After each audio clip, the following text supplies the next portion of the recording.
2 مرتبہ Oscar award جیتنے والی documentary film maker Sharmeen Obaid Chinoy نے انٹرنیشنل سینٹر فار جرنلسٹ کا نائٹ جرنلزم ایوارڈ اپنے نام کیا ہے۔ یہ بین الاقوامی اعزاز بے مثال لگن اور ہمت کا مظاہرہ کرنے والے صحافیوں کو دیا جاتا ہے۔ مزید تفصیلات وردہ خلیل سے۔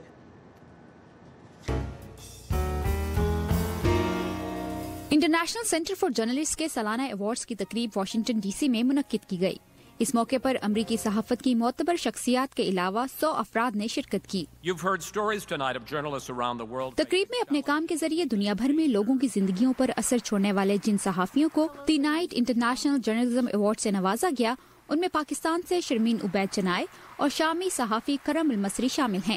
اس موقع پر شرمین عبید کا وائس آف امریکہ سے گفتگو کے دوران خواتین کے مسائل کو اپنی ڈاکومنٹریز کا موضوع بنانے کے حوالے سے کہنا تھا کہ لوگ حقیقت کو چھپانا چاہتے ہیں اور سچائی پر سے پردہ اٹھنے سے ڈرتے ہیں۔ کہیں بھی دنیا میں لوگ سچ سننے کے لیے تیار نہیں ہیں، مگر ہمارا فرض بنتا ہے کہ ہم ان کو سنائیں اور سچ سنانے کے بعد ہم جو چیزیں ہو رہی ہیں ان کے سلوشنز ڈھونڈیں۔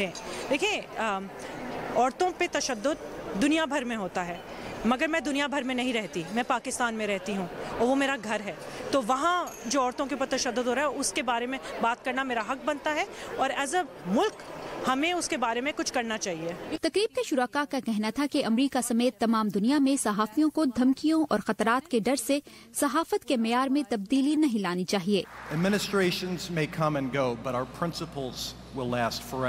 تقریب کی میزبانی کے فرائض CNN سے منسلک مقبول صحافی وولف بلیٹزر نے انجام دیے۔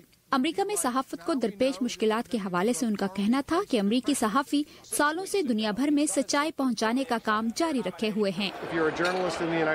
خدا کا شکر ہے کہ امریکہ میں اچھے صحافی ہیں جو نہ صرف امریکہ بلکہ پوری دنیا میں عوام تک سچائی پہنچا رہے ہیں۔ امریکہ میں لوگوں تک سچی بات پہنچانے کے عمل میں کسی نئے طریقہ کار کی ضرورت نہیں۔ ہم ہمیشہ سے پوری ذمہ داری اور سچائی کے ساتھ لوگوں تک خبر پہنچاتے رہے ہیں۔ یہ طریقہ کار ہمیشہ مؤثر رہا ہے اور آئندہ بھی رہے گا۔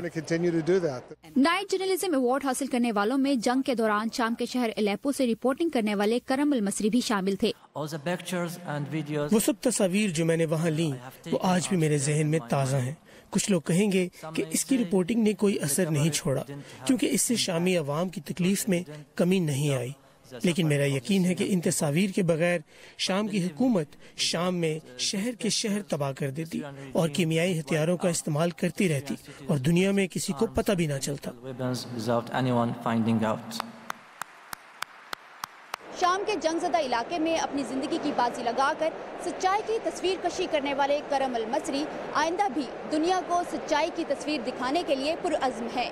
وردہ خلیل، اردو VOA، واشنگٹن۔